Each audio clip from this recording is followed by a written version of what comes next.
Well, we fought, and when you fight, sometimes you lose.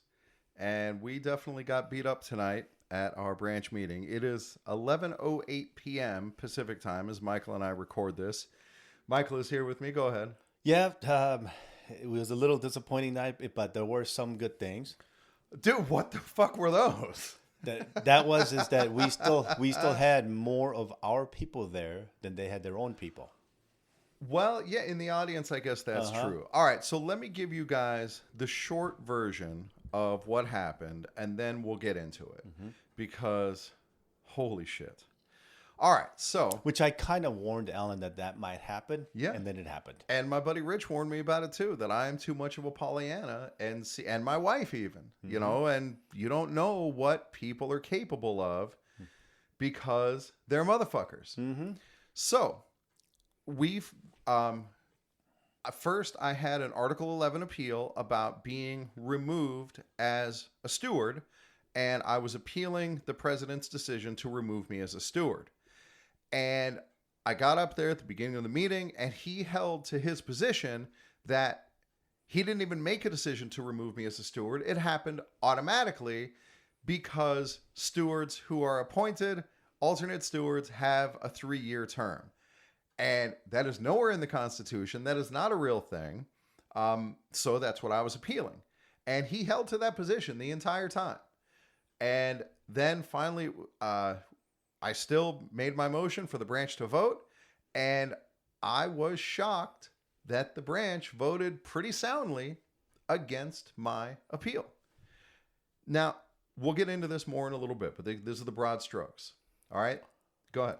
So, which those happen where the appeals, we kind of know how that's going to be. And I didn't know. Dude, I thought for sure I'd win that easily. But we'll get into it more in a minute. But you didn't realize that I'm sorry. Fuck it. Who cares? Okay.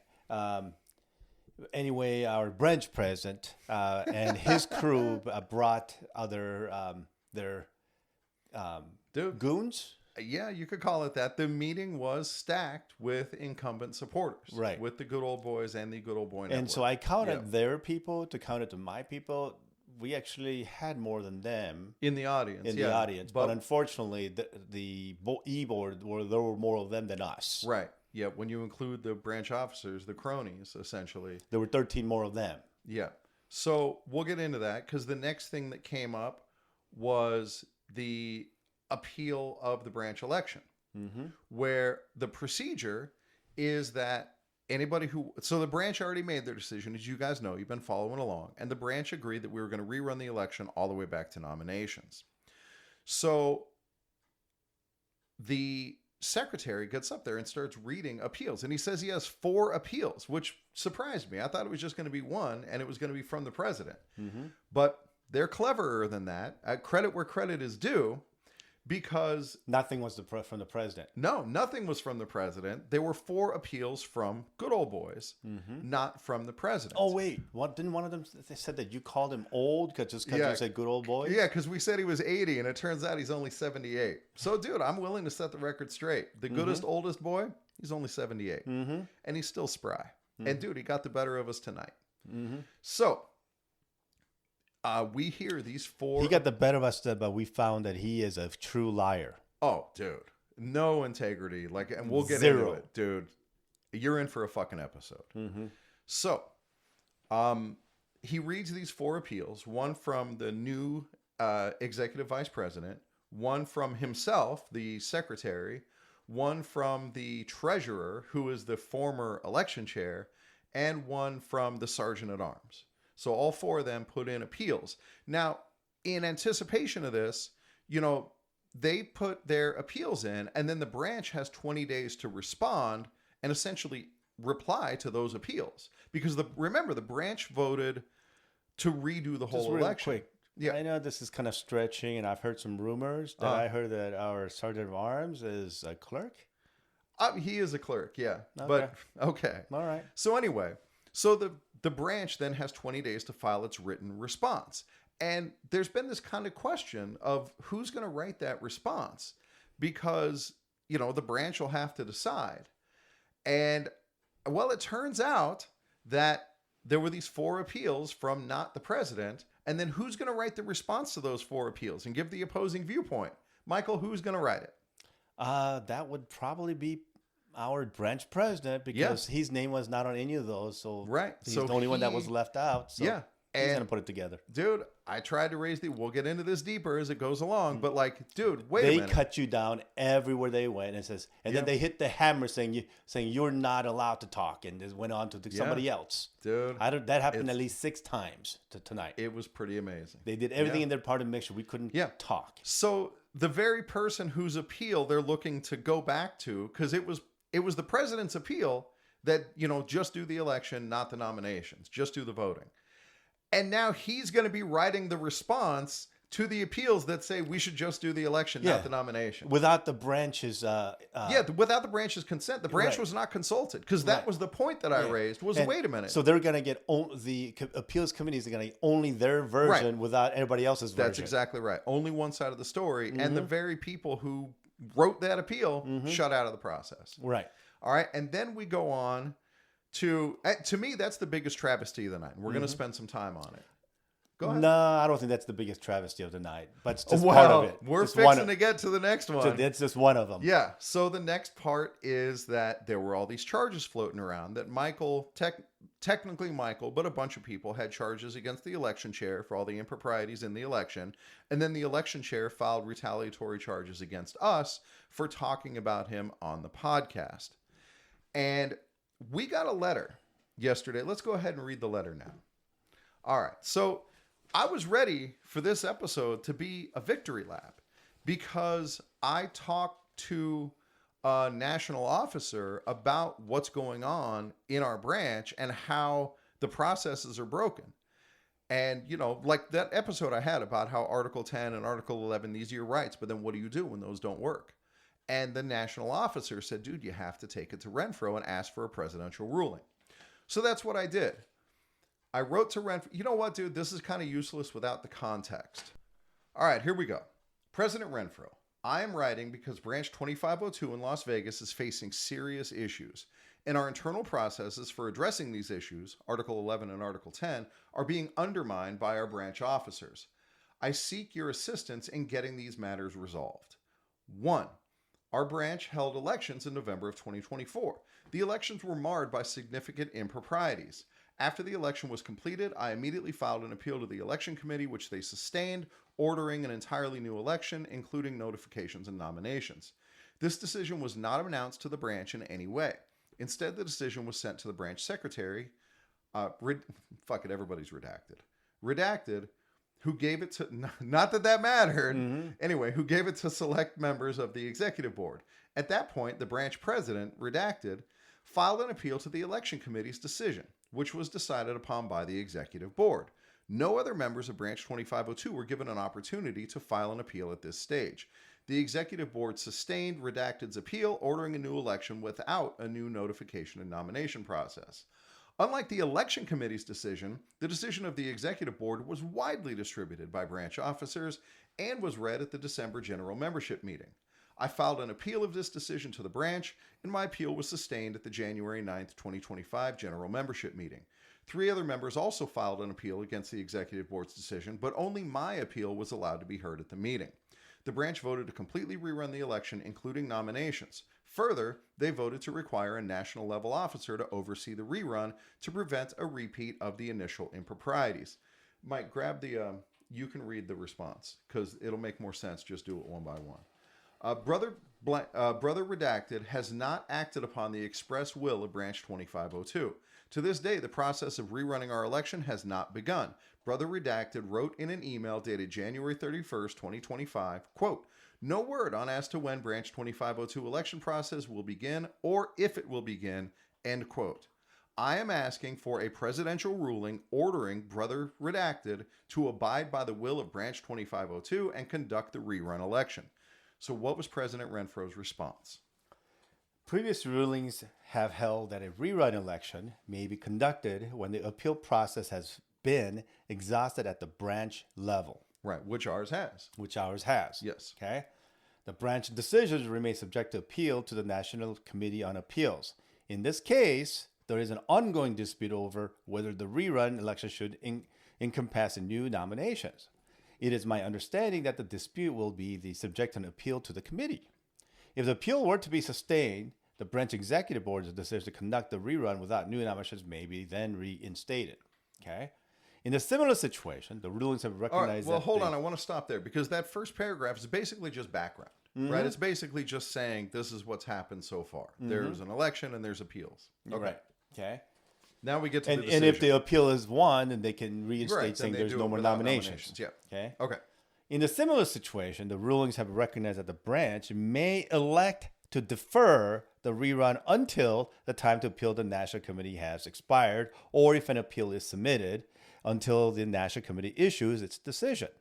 So accordingly, I have advised Brother Peter that branch 2502 may defer implementing the decision to hold new nominations until the Committee on Appeals issues the decision. So, from what I gathered from reading that, is that if for it to be deferred and go on a longer process on the rerun because somebody filed an appeal, that means the branch gets to elect to vote and decide on if it's going to be delayed any longer. The branch decides. Branch decides. Right. Renfro writes that he instructed Brother Redacted that the branch can elect to delay the election.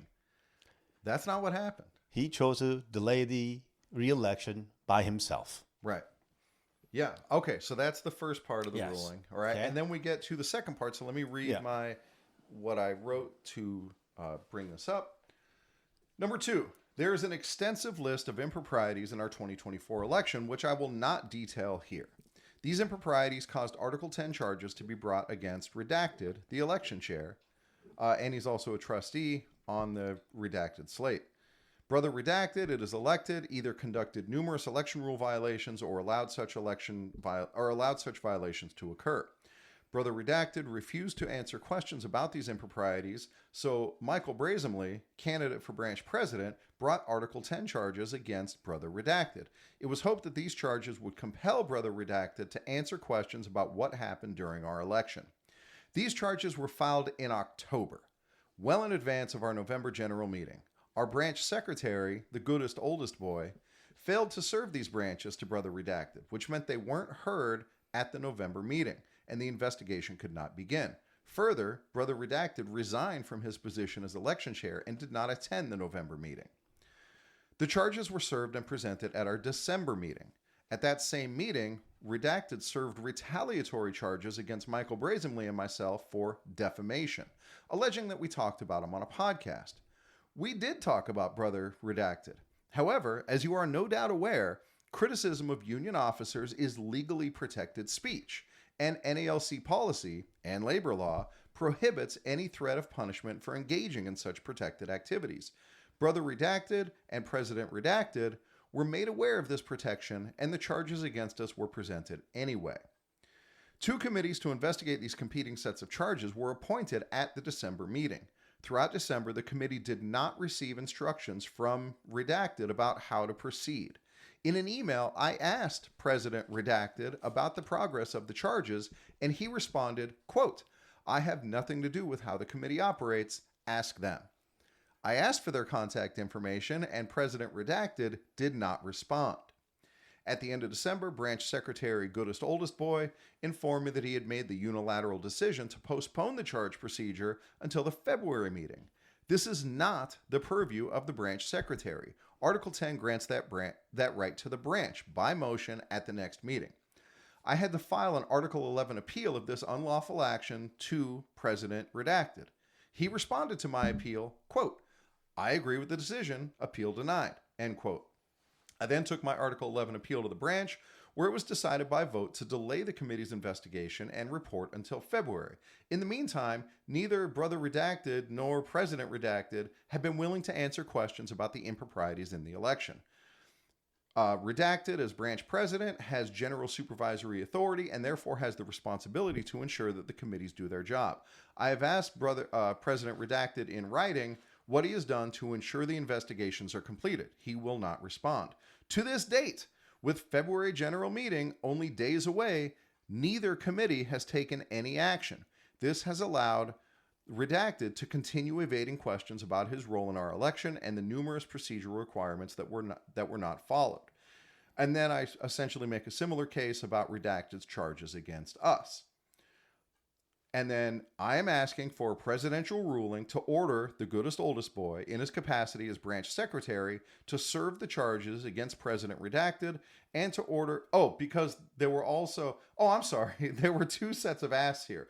One is I'm asking for a presidential ruling to order the investigations to take place and to order Redacted to answer the branch's questions about the conduct of our election. And then there's also the charges against Michael and me, which were similarly not investigated. And I lay that out. I'm asking for a presidential ruling. Oh, no, I take it back. This is about the charges that Michael filed and one other person against our branch president. And then the secretary refused to file the charges. Okay. Go ahead. You're just reading what you sent. What I wrote. Yeah. Right. Okay. Okay. Go ahead. So that's my letter. Yeah. Yep. So here's a decision from Brian Renfro, our national president, that Ellen has requested to get, his decision on. He put on here, the facts set forth in your email have persuaded me that some level of scrutiny by the National Union is warranted to ensure that all the various charges are investigated. All the various charges? Yeah. The various charges are investigated impartially. Right. Which is exactly what I asked for in my letter. Yeah. And in full compliance of Article 10. Therefore, by copy of this letter, I am directing National Business Agent Keisha Lewis or her designee to investigate the situation and provide whatever assistance the branch may require. Now, when they say branch, that means for everybody that's at the branch, not just our president, okay? Or our secretary. Right. But in accordance with the authority under Article 9, Section 1 of the NALC Constitution, I'm authorizing Sister Lewis, which is our national business agent, or her designee to appoint the members of one or more of the committees, because there's 3 charges that I know of, or 3 people. Yeah. They could be 3 different committees, minimum. Okay. If she believes that is the best interest of the branch for her to do so, the committees, not one, committees may include disinterested members from other branches. Time limits may be extended to the extent necessary to complete the process of investigating the pending charges. Okay. They did not extend it. They forced it up on us. So there were pending charges. That's where we get to part 3 of this meeting. And then final part is, I hope that this letter addresses your concerns at least in part. There you go. So and basically, it did address my concerns. Yeah. So if the charges need to be extended in order for a proper investigation to be done, then that's okay. Well, a proper investigation is laid out in Article 10 and what that is. So when we get to the meeting, the goodest oldest boy informs us what? Informs us that we are the charge will be read today, and they're going to go on with the charges and so forth for both me and Ellen, in which they did in the meeting. Okay. Now, in the meantime, we put forth many, many times reminding the secretary, reminding the president that we got a letter from our national president that it has to be investigated by Keisha Lewis over and over and over. And they kept going with the charges. And they basically told us that if we don't go with the charges, then we're going to just go with you guys can't even defend yourself, and we're going to file the charges anyway. So we had no choice but to go forth, because they are persuading everybody else that they're going to follow the charges and will not give us any time to defend ourselves. Right.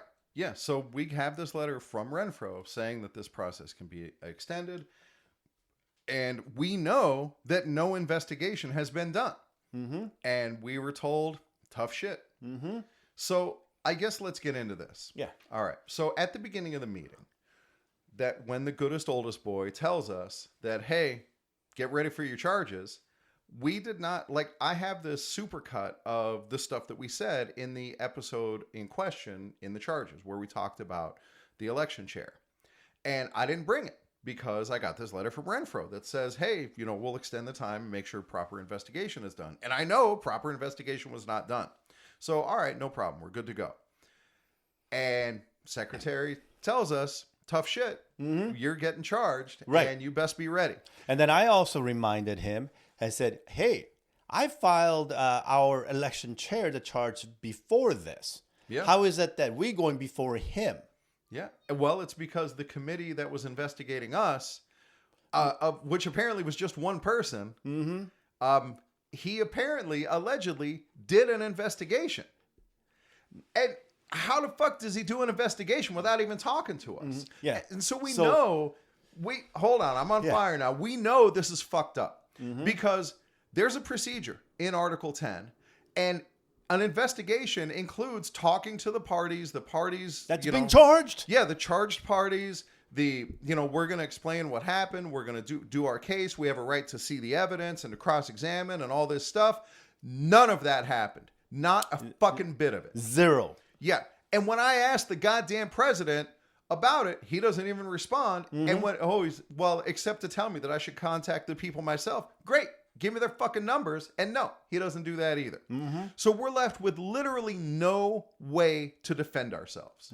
No way to address And a these threat charges. saying that if we don't defend on these charges today, that then they're going to make a decision today without our defense. Right. Yeah. So we can either defend ourselves or not, but we're getting this resolved today without fucking due process. And even though they're like, well, you're going to basically saying we have to follow what Paul is saying. Yeah, there is our president not following what our national president is saying. Yeah. So here we have, and their defense later was that, what the president wrote only refers to the charges against the election chair. That's not what it says. It's not what it says. Various. Yeah. Various All the charges. various charges. Yeah, exactly. And I laid out those charges in my letter to Renfro. So, yeah. All right. So here is the actual process in Article 10. The president, or if the president be the person against whom charges are made, the vice president shall then appoint a committee of 3 disinterested members, which we had back in November. 3 disinterested members, who shall forthwith summon the parties, hear and take down or cause to be taken down or recorded the testimony and or documentary evidence presented. Michael, were you forthwith summoned? Nope, never. That's right. We were never fucking contacted. We did not get any of our due process. No. All right. So that's the beginning. It shall be the duty of the committee to find the true facts and report to the branch. Oh, the committee did that, or the one dude did come up and report to the branch. He didn't find true facts. Only one fact is, I listened to the podcast and you guys were wrong. Yeah. We did talk shit about the election chair, which is true. We did. We don't deny that. We're not denying it. All right. We did it. Now, here's the next part of Article 10. The parties are entitled to be heard by the committee. Michael, did you get heard by the committee? Nope. Me neither. Fuck that. To present evidence. Michael, did you get to present evidence to the Nope. committee? Nope. Me neither. Fuck that. And to cross-examine all witnesses who make statements to the committee. How many people did you cross-examine? Zero. Me Not too. even person that's charging us for the... Yep. this For the charge. defamation. We never got the opportunity to do any of this. Nothing. Just for a reminder, the reason that we charged our election chair is because he allowed our president to order the ballots. So we want to know Dude. what the hell that was. Yeah, I mean, we've had questions this whole time, and still, they're not being answered. They still have not answered yeah. it. So that's the process. And not unlike what I just said to you guys, I got up there and said that to the branch, that this is a fucking kangaroo court. There's no due process. And this is a sham because we have these steps that we're supposed to follow to make sure that we're treated fairly. And none of that happened. Not a single part of that happened. How can you possibly say that this is a fair process when we were giving no opportunity to do the rights that we are guaranteed in Article 10? Okay. Now, the rights also in our NALC.org and our LMRDA site also says that we have the freedom of speech. Yeah. Okay. We reminded the whole branch that we are doing as a freedom of speech and we have the right to have a freedom of speech. Yeah. And the most disappointing part is that when they were voting, 44, that of course, 13 of them were the E-board. Yeah, we lost 44 to 33. Yeah. And they voted saying that we cannot have freedom of speech Right. in our branch. Yeah.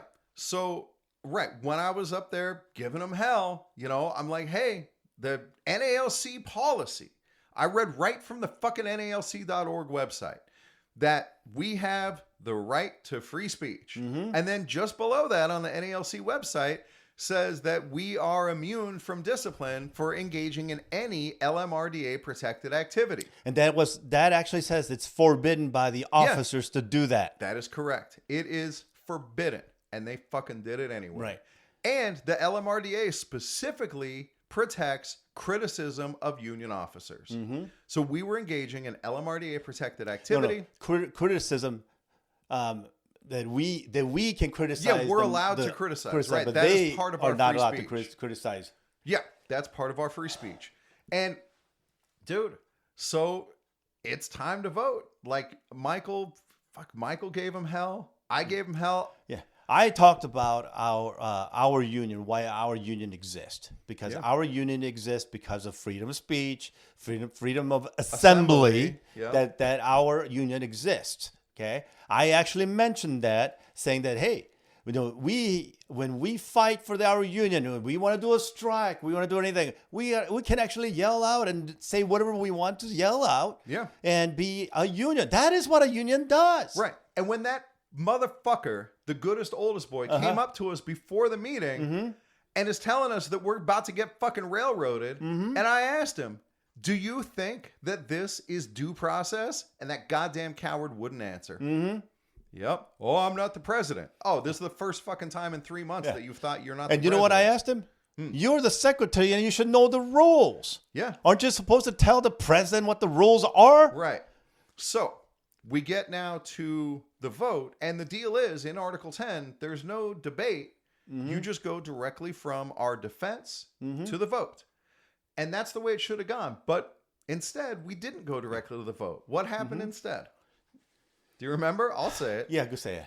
They reread the charges against us. So Article 10 is set up for us to have the last word. The reason they reread it is because I actually said there is no charge. Yeah. There is nothing in the bylaws or in the Constitution that we're violating. So that's part of So they decided to read the charge. Right. And this is why we're supposed to be prepared to be able to make our defense and all this shit, because that was something we could have brought up was like, by the way, please notice they don't cite any fucking rules in the charge against Zero. us. Yeah. All they said, the rules that we're violating is bylaws and Constitution, but they could not say a single Yeah, they article that couldn't we're specify. violating. Exactly. All they cite was the preamble to the Constitution and the preamble to the bylaws, which are not enforceable provisions. Right. They're not rules. They did not have any violations at all. But Michael, the truth is, we got fucking railroaded. And so I could have been up there like Clarence goddamn Darrow making an argument. And I did a pretty goddamn good job. Oh, I know that. I did too. Yeah, and you did too. And it wouldn't have swayed a single vote Why would that be? because they stacked the House against us. They brought all their friends. Yeah. No matter what we said, they thought that we were lying because they were told that we were talking about just lies. Dude. And so they believed every single word. And this is exactly where Corey Walton says that they're a bunch of hyena sheeps, where they only listen to what they say and not actually see for themselves with their own eyes. Right. And the numbers in the audience, if you take away the executive board, we would have won 33 to 31. Yep, 33-31. Yeah. But we can't take away the executive board. They voted as a block. And dude, it is disappointing to say the least. So we got found guilty. So anyway, because this was already going after a couple hours, there were about 4 people that was for us already left because it was getting so late. Yeah, it happens. Maybe people on the other side left too. I don't know. But this is, dear listener, this is why it's important to go to your branch meeting. Because if you were just there as a passive observer, you could be like, whoa, these people are getting royally fucked. And, Yes, I did talk to a carrier before I left because Alan quickly left to get this set up. Right. And I talked to a carrier, and she said that this is the first time she's ever been at this meeting. And she said that she could not believe the thing that was going on. And she actually came out to me, and she goes, wow, your podcast might be so good that they're doing everything to stop it. I must go to your site Oh, dude, and it's a good listen to podcast. it. Oh, we're gonna get a spike in So downloads you know who from I'm this. talking about because you said I told you we were doing the podcast. Yeah. And I so got we're asked- talking about you. Yeah, I got asked about it too and shared the link to the podcast. Uh-huh. And yeah, because people were there just to watch what was going on, or just like normal disinterested people. They couldn't believe what the fuck they Yeah. were seeing. I actually had one of the CCAs from my station, and I asked her to come in to the meeting. I did not say to her to vote for me. I did not say anything. I told her just come to the meeting. Right. And then when I sent her later when she left, I said thank you for coming. That's all I said. Right. And she basically said she could not believe the. Now that she's seeing how our union branches, she cannot believe how it is. Yeah, And it's corrupt. And she said that I can't believe I'm in this part of the union. That Yeah. right there is so bad because of them is showing Right. our new members that our branch does not support all members. Yeah, and they don't give a fuck about due process. Mm-hmm. Yep, fairness, any of that, or basic civil rights. Right. Yep. So now we get to we've been found guilty. What happens next? The penalty phase. Right. And so What did Ken want? he wanted 6 months. Oh, sorry. suspension. That was Yeah, our thing. They were redacted, charged yeah. because I mentioned his name. But in reality, the person who actually really mentioned the name of the charge was actually our branch president in a general meeting. That's true. None of that would have mattered to the No, voters. no. So he comes up and he suggests 6 months suspension from the union. Coincidentally, That's this how the will be- re-election. Yeah, during the re-election time. Yeah. I wonder if that's all related. So one of the members said, "Hey, by the way, does that mean that they were trying to kick him out from doing the re-election?" Of course, our branch president goes, "Of course." And then everybody's like, "That's BS," because then Right. it looks like you're trying to fix the election. Of course it does. Yeah, of course it And I looks didn't like say that. Somebody else said it. Yeah, somebody else said it. Yeah, because at that point, like, dude, we'd already blown our load. We said all the stuff that we were going to say. We'd have just been rehashing it. But then other people get up and, to their credit, defended us admirably. Well, so some people that did not defend us, Yeah. actually, one of them actually came up and says, "That 6-month penalty is ridiculous. It sounds terrible. Right. Yeah. Why? I don't understand why you guys are punishing this Right. hard." Even somebody who voted to find us guilty thought that the 6 months was excessive. Right. And that's an interesting thing because there's the question of, dude, I mean, for real, anybody with open eyes can see we were railroaded. There's no question about Yep. it, including the goodest, oldest boy who wouldn't answer when I said, "Do you think this is a fair process?" So, yeah. so just to go real quick, he told. So basically, our secretary told us Yeah. the investigation committee basically did not talk to us to investigate us, right? Right.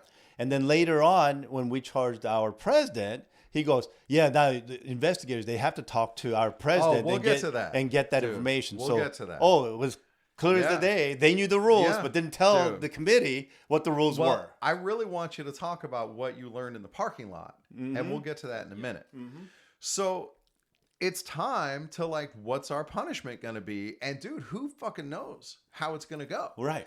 And then a shop steward who is a rules guy, he's looking through Robert's Rules of Order, and he sees this. Go ahead. Before we continue that Yeah, part. yeah, by all means. One of the members actually talked about that. Hey, there's a lot of us here are stewards. Yeah. Okay? And being that steward, we know that any discipline process, we go with the discussion, letter warning, 7-day, and so Right, forth. it's progressive. Yes, obviously, Corrective in nature. we're not managers or whatever, and employees in that matter. But she mentioned that if this is some type that we're supposed to teach them a lesson, the first thing we should do is make sure that this is a discussion to see if they'll learn Right. that lesson. Yeah. Okay. Of course, the lesson is we can't have freedom of speech, but Right, right. But either way, Yeah. she's trying to go. You can see how well we learned that lesson. And so she was trying to say, hey, by the way, Yep. this charge is extremely more than what a management gets. Right, right. And she also brought up the great point that this charge would be procedurally defective and would be thrown out on that grounds. The same union that's fucking persecuting us would throw out every single discipline that was run this way as Right. procedurally defective. Yep. Was a thorough investigation completed? No. Fuck no. Hell no. No investigation was completed. Zero. Yeah. Except I listened to the podcast and I didn't like it. Yeah. Dude. That's not an investigation. No, it's not. Okay. So- But here's the thing. Yeah. He has the right for his own opinion. He does. Yeah. Dude, and the branch voted, right? And- I'm and- not going to oh, say they didn't vote. And this Yeah. whole thing that we're doing in the podcast right now, Yeah. and all the things that we're saying, it is our opinion.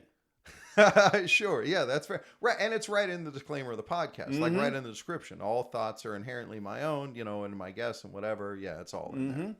So, So if I hurt your feelings, I'm sorry that I hurt your feelings, but come on. Yeah. If you're a branch officer, you should have the balls to take it. dude, and on top of that, is this what our branch officers think fairness and process looks like? Dude. Well, that's obvious. They think Yeah. that. These are think the so. people in charge of defending our rights, and this is what they think Oh, rights look well, like. maybe that's why our settlements are horrible, because they want to work with the side of management because they want to be Dude. just like them. It's crazy.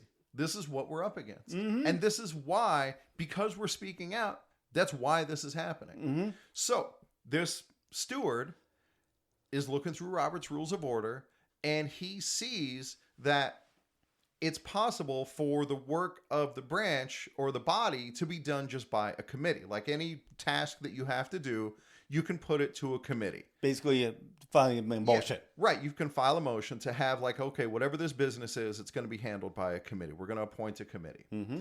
And he makes a motion that instead of the branch, he says, everybody's really heated right now. Everybody's fired up. And so instead of us flying off half-cocked, because what we're doing might actually be illegal, and he said that. Mm-hmm. Instead of going off half-cocked, maybe we should have a committee of people outside the branch to decide what the punishment should be. And then, If there is what he said. yeah, if there's there's any punishment at all. Mm-hmm. And they'll make their report at the next branch meeting. They'll make their decision and look at it at the next branch meeting.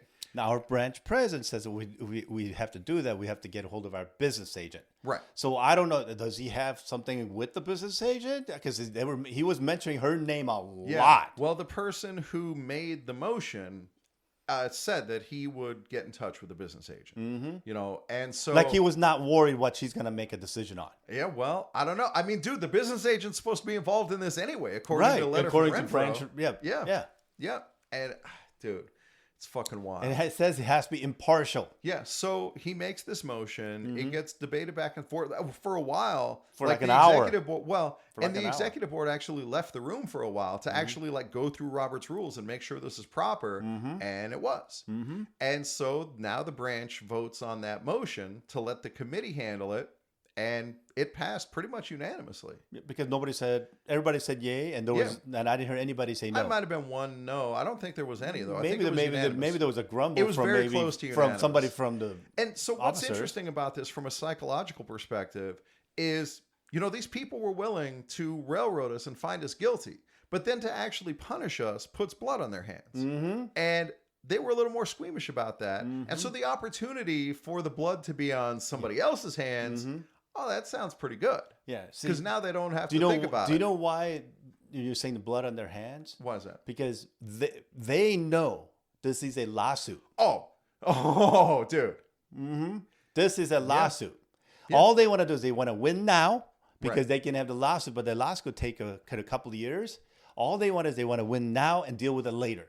Dude, it's a fucking mess. And it's disheartening. So I'm telling you this is because I talked to OLMS, okay? That's the Office of Labor Management Standards, Yep. who covers the election of all the unions.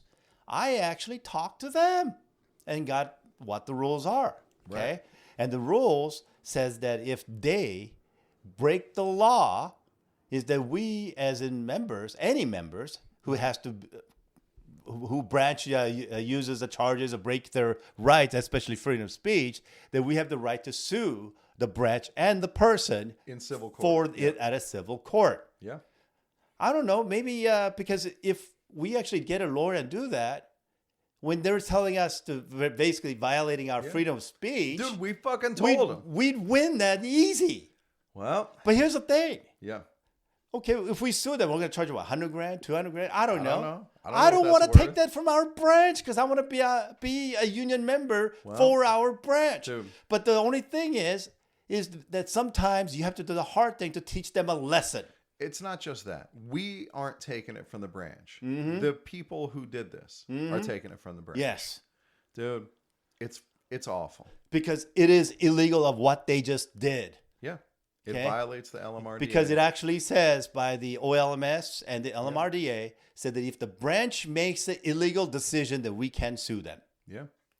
Dude. And the National Labor Relations Board is involved in this Yes. as well. We've talked to NLRB, we've talked to OLMS, we've talked to RMRDA, LMRDA. Yeah. sorry, LMRDA. Dude. In fact, we've talked to some people in the national, and including lots of presidents and vice presidents that I know Alan knows about, and they all agree that what they're doing is wrong, except for somehow our branch and some of their friends don't know the rules whatsoever. All they know is to follow whatever the branch president says. Because you know why?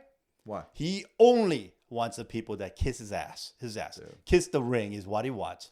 Wow. That sounds like somebody that we know so hard. Yeah. And we know how much of a problem that is for all of our union members.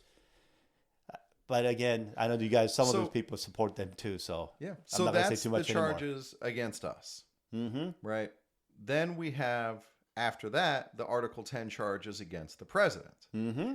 And 2 sets of charges get read and a committee gets appointed. So the first charges are read and the committee gets appointed and 3 people volunteer. And it seems like they seem fine. You know, I got no objection with who they picked to be those 3 people. Which was, one of them was actually first day on the job. Yeah, it was a CCA, brand new to the first union. day on the job. Yeah. And came to the union meeting. Right. So he was definitely impartial. Right. And the guy who made the motion for the committee to, you know, the 5 disinterested committee says like, hey man, this guy's as impartial as you could get. He just got here. Yeah.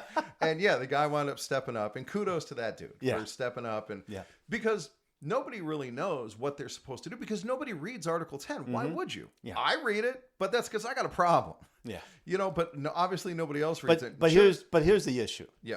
Just like the previous committee that checked up on us, they were never told what the rules were, and the only rules were told by the secretary is Wait. Let's hold off on that. We'll get to that in a minute. okay. Well, All right. okay. Because you're going to talk about what you were told in the parking lot. It doesn't matter when we say that. I know, but we're on topic okay, here. All right, no, fuck it. You know what? Because that's still are the charges against us. I shouldn't have skipped ahead. That's me. I shouldn't have skipped ahead. Finish it up. Okay. So the problem is that when I was pointing at one of the committee that investigated, I said, "Hey man, how come you didn't come and talk to me?" Right. Yeah, because they said that all he did was listen to the podcast. Right. That was the only investigation. And the guy he did. goes, "We were told to not talk to you." What? Say that again. We were told to not talk to you by one of the committee person. That's what somebody on the committee told Michael tonight. Then that they were later, told I not to saw talk to us. another committee member, and I talked to him about it. And he goes, "Well, we were only told to listen to the podcast." Yeah.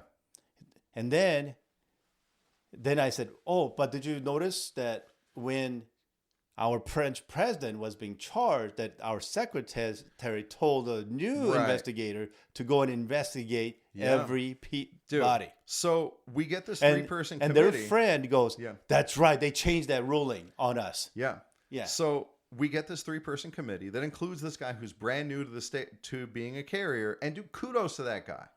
And he starts asking questions like, what am I supposed to do?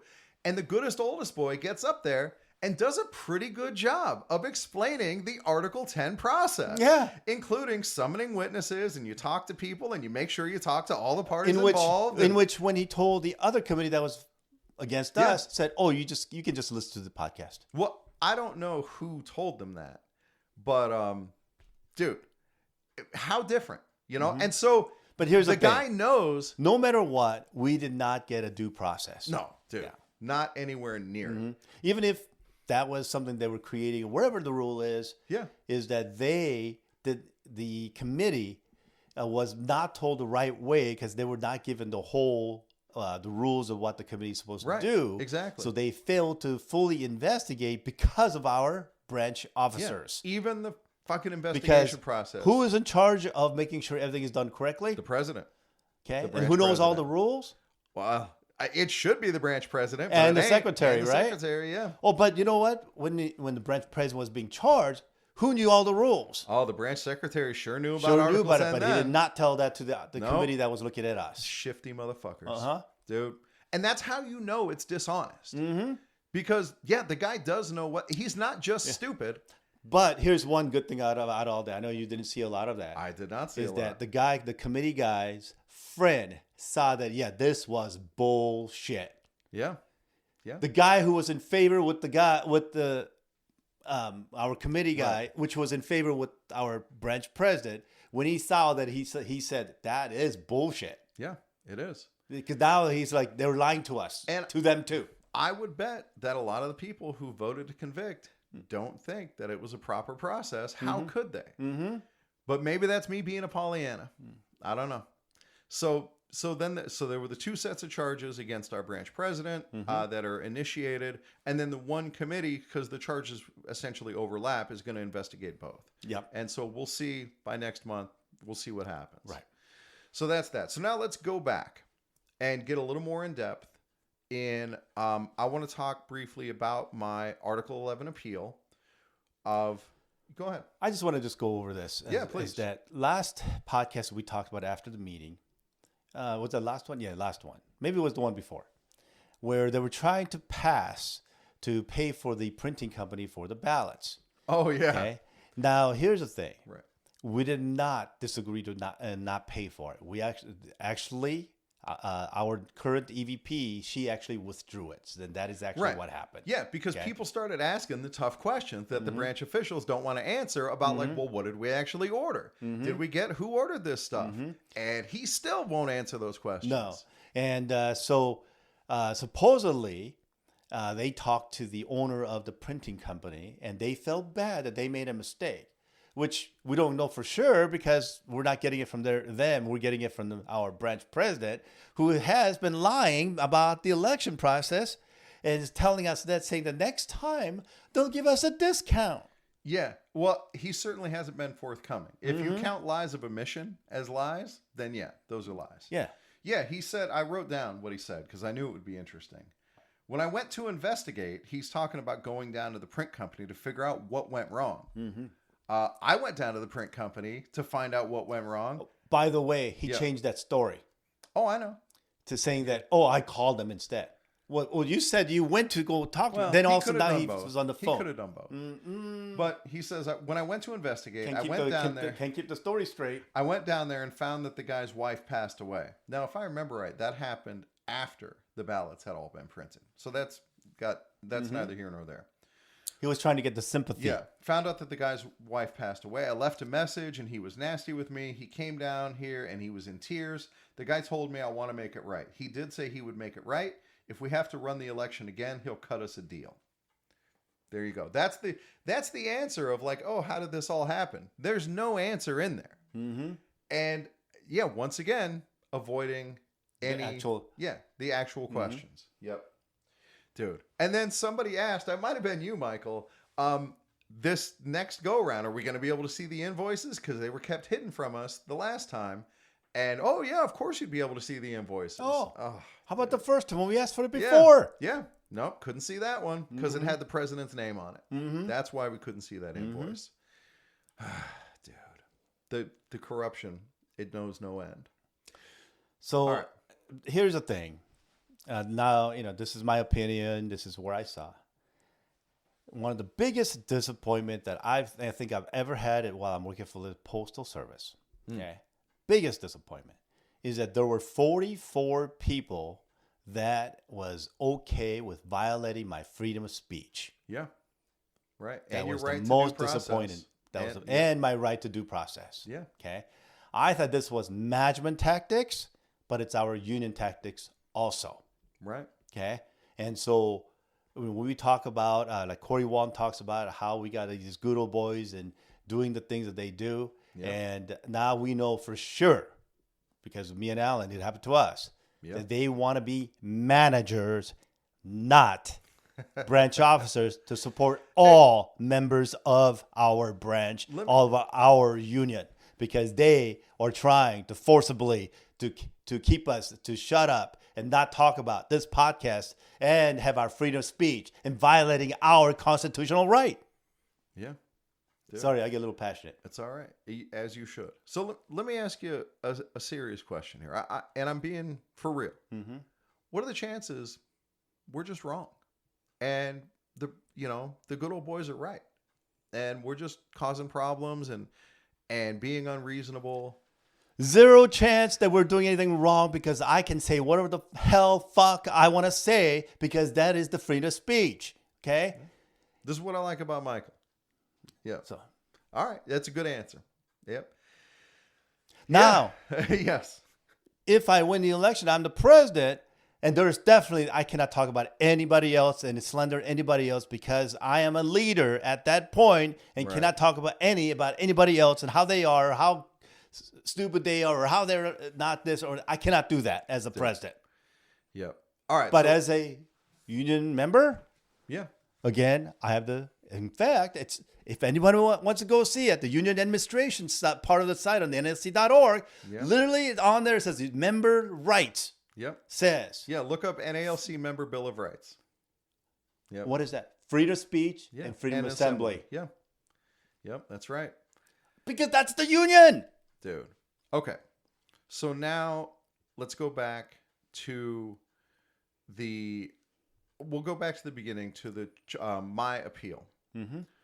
And, what I was pushing back against is the president said, oh, well, you're an appointed steward and your term ended.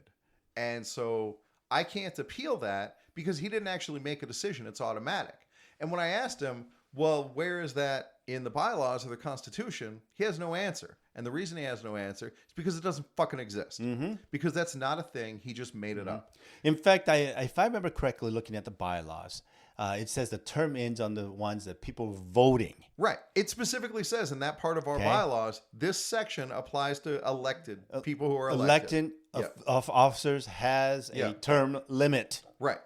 And Alternate stewards no, is not an elected it's appointed. position. Yeah. So therefore, there is no term limit. And because any smart people would know that, only the stupid person that may not know that. And the only one that didn't seem to know that answer by reading it are our secretary and the president.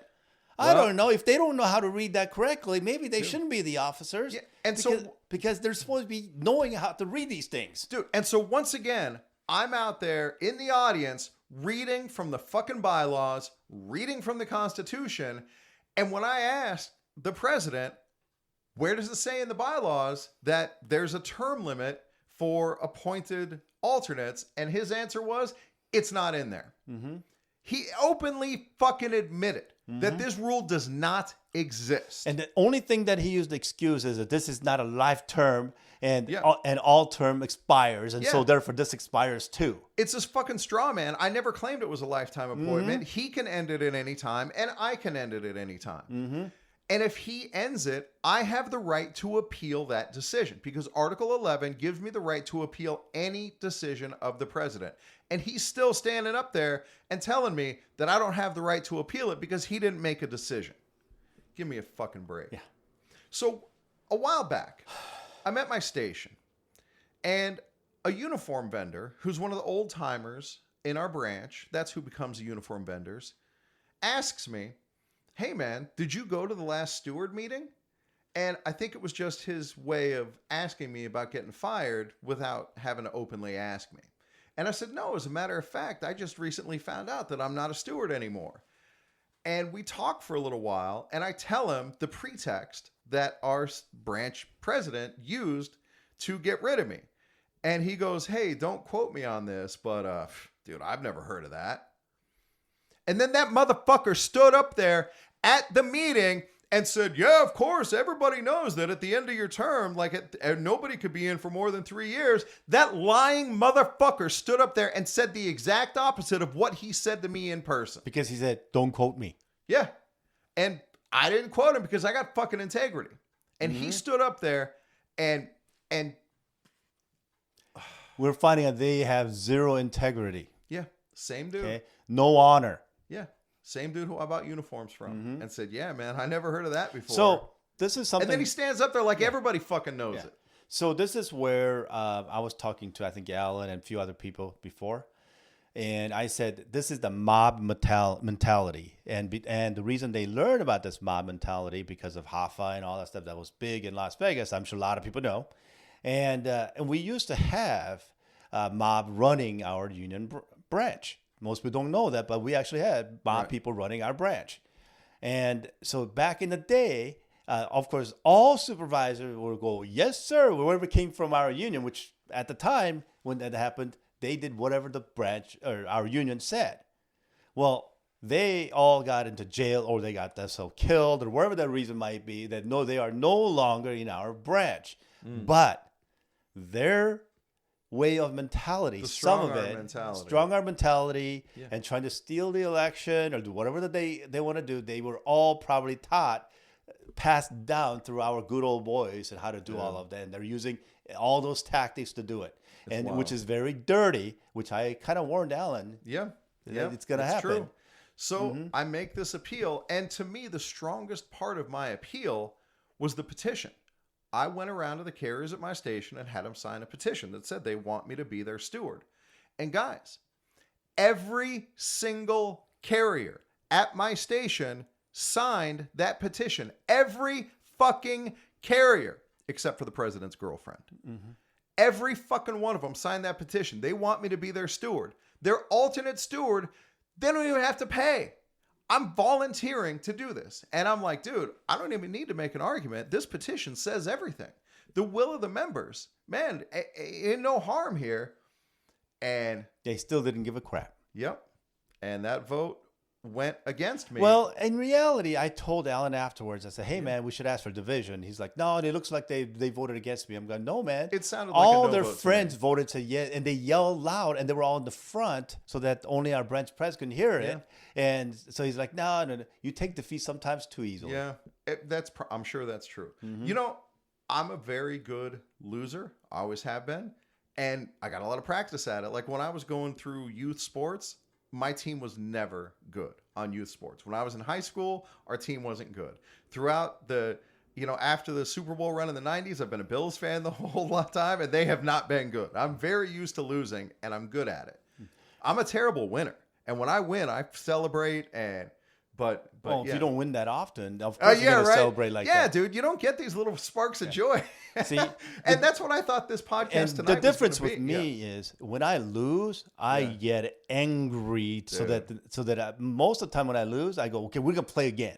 Dude, I was more. We're gonna play again, and we're gonna play again until I learn a way to win, so that I can win the next time better and better and better. Yeah. That's how I've always been done, and that's why when I fight, he saw me today. Oh, yeah. I do not give up. Yeah, that's true. Yeah, even after that. So after that first loss, then it hit all of us like, oh, dude, the audience is stacked against us. Mm-hmm. And this is something that should have been a pretty easy victory, and it got lost. This does not bode well for the rest of the night. And sure enough, it would continue to go that way for the rest of And the they night. were pouring all the things they wanted to pass Oh, yeah. was going through. Yeah, right. Mm-hmm. And I got defeated, and not Michael, man. He kept raising his hand, kept, taking it to him. I credit where it's due, man. You're a fucking fighter. Yeah. Hey, and that is why management at my station Yeah. are scared of me. Yeah. All the managers I dealt with in Las Vegas are scared of me. Right. I actually had a manager that says, I'll never go back to Michael's Crossroads, station as long as he's there. Okay, I've gotten so many things where management does not want to deal with me anymore at all, because every time they want to argue, most of them are losing, including some of the managers. They thought they were beating every stewards until they get to my station, and they just put their tail in between their legs and run away from me. All right. Okay, Yeah. and so that's what I've been. But here's the thing. I am now not qualified to be a steward, and this is what our branch president says, because I'm not cooperative. I'm not. I'm not agreeable. Think about that, guys. You've heard Michael come on here and give this incredible advice, give this great analysis. You know he's a very good grievance handler. He's talked about an arbitration victory. Mm-hmm. And our branch president said that he's not qualified To be a steward. Yeah, because I'm not agreeable. right. I'm too argumentative. Yeah. I'm sorry. You're argumentative, If but he's that's what a looking- steward should be. If he's looking for qualification, those are the top two things you should be Right? looking for from Yeah. a steward. Exactly. Yeah, dude. All right, so let's go back and we'll dive a little deeper into the third miscarriage of justice of the evening, which is the election appeals. Mm-hmm. So, all right, we get to this section. There's 4 election appeals. And again, I thought that it's going to be this interesting decision for the branch of who's going to write the branch's appeal. And, dude. Actually, you already mentioned that, saying that our branch Oh, yeah, I president is going did to say write that. that. Right, that he's okay? going to write the I appeal. thought it was the other thing you're going to mention, which What is was the other thing? re-election deferring. Uh-huh.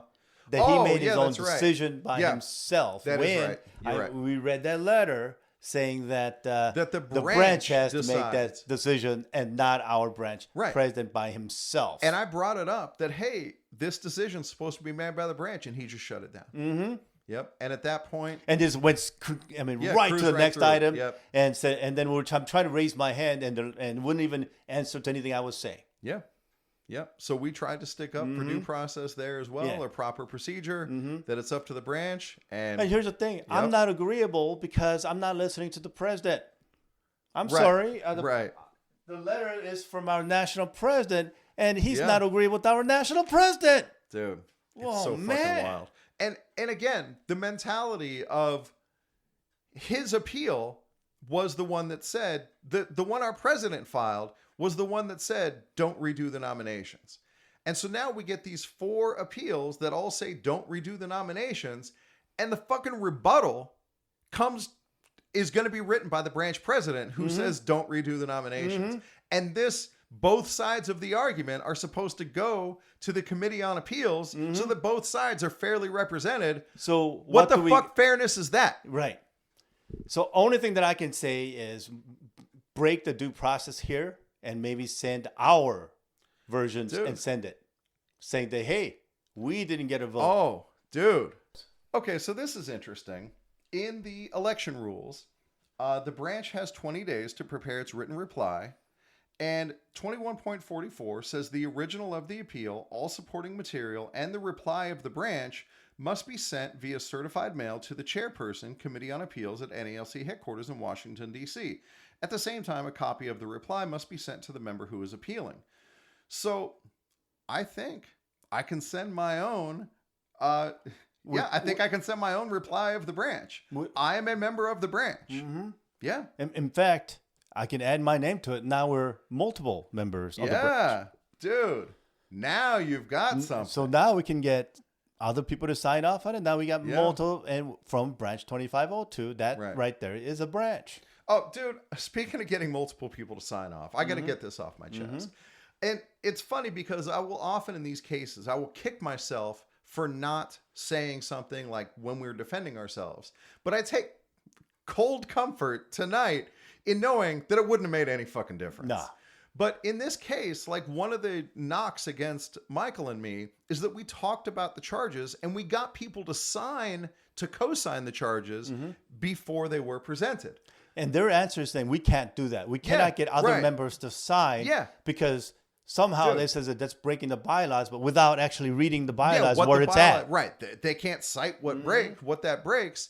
And I'd like to point out that recent guest on Classes of Mail, Michael Cariff, has charges pending against Brian Renfro that have like 3,000 members members on them. Yeah. And you're going to tell me that Our like, national business agent don't know those rules? yeah, exactly. And if I write charges, like I got to just keep it to myself in my basement and I can't tell anybody else about it, give me a fucking break. Dude. So that was the branch meeting tonight. Yeah. I thought I was good. I got that letter from Renfro yesterday. I was so goddamn excited. Taking my victory lap. Oh, dude, look at this. Man, things are finally going our way. But one thing, though, is Yeah. I think our branch president Yeah. knew about it, but nobody else did. Because I don't think even our secretary knew about it. That might be. Is that once I mentioned it, he was like, "What?" And then he was like, he's trying to read it, and then ran to our branch president. What the hell? This letter that are they talking about? Dude. Then they opened the. I think they went in the office, and I think they opened it to look at it to see what it was. Nice. So Dude. And you know why that they didn't read it? Why? Because our two members from Crossroads, when our president, executive VP, and the VP showed at my station, Oh, and one of members and Jonathan decided to go into our steward office because I have a steward office. I had steward office, by the way. yeah. And Disgraced former steward. yeah, but now the new stewards take over, and that's their office. And I told them, make sure that management cannot take it because you have past practice now. Yeah, but anyway, so they went in there to talk, and they talked about, hey, didn't you get a letter from NALC? And then and Paul wouldn't, our branch president wouldn't answer. Then finally goes, yeah, I have the letter, but I didn't open it yet. Dude. Means they've Right. had the letter and decided not to open it, because you probably can delay it knowing even what they're further, going to say. Yeah, because it says in that letter that it's the right Do of you know the why branch. they didn't open the letter? Yeah. Because he talked to our national president, Brian Renfro. He probably didn't like his answer, Right. so he didn't want to open that Yeah, letter. he doesn't have to act on it. Right. So at the meeting, he was lying, saying, oh, our president says this. So why is it something completely different than the letter that we got from our national president? Dude. So you know that at that point, when he's talking about somebody else, a hearsay, when you have the actual letter means, as shop steward, the proof is in the pudding, right? Right. Yeah, And he so never showed. He you know, never what showed got. what he said, Right. but we had the proof. But oh my gosh, we still lost. So Okay. democracy is great until it becomes mob rule, and that's why you have rights that are ensconced in things like the Constitution. But So then obviously- what happens when the Constitution is disregarded? Obviously, Yeah. our fight is not over. Right. We're still going to fight. Yep. Okay, and what's great is that our previous election chair said his feelings were so hurt that he wanted to punish us of 6 months of suspension from any union activities that's included in the election.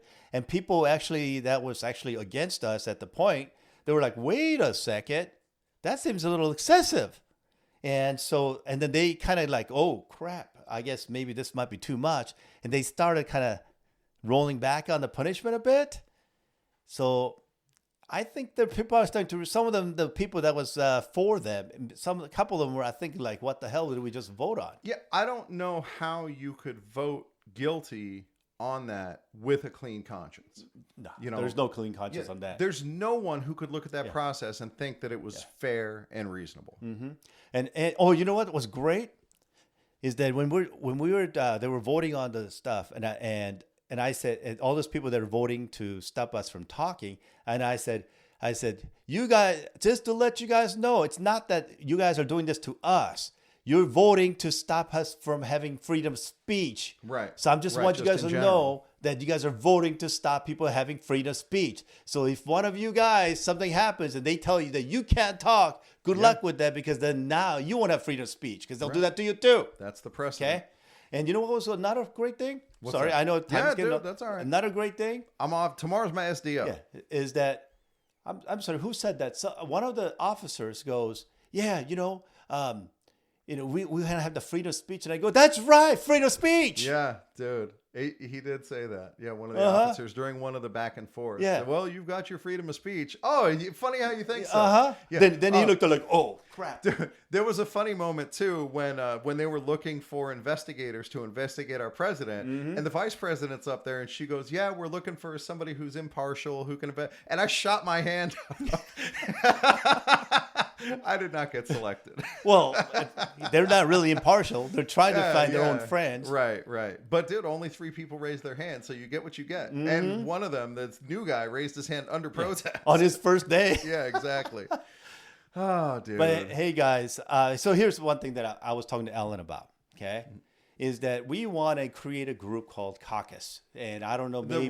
The Reform Caucus. Yeah, so rank and 2502 file... Reform Caucus. Yep. Rank and file Reform Caucus to Yep. start here in Vegas.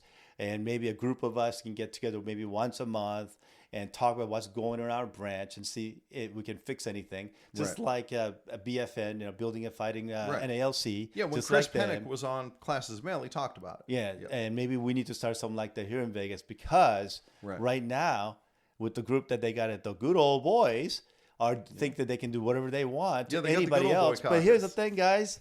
If they can do this to me and they can do this to Alan, they can do this to anybody else. And if any of you guys want to run for office and this is the same thing you want to go through, they're scaring us by scaring all of you guys to saying they can take your freedom of speech away at any time they want. Do you guys really want that? No, I don't think so.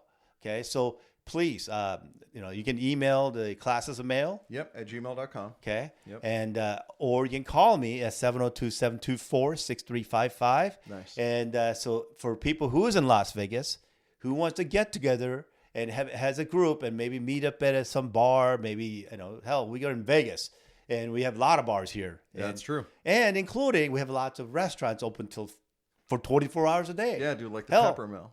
One of the best things, there's a freaking Korean barbecue, which I love. We can do that even, and then get together and do all that. I don't know, whatever it is. Maybe we should all get together and talk about what we can do for our branch, because with the people that we got, they're in favor of management, and that is a problem. That's it, guys. That's our story.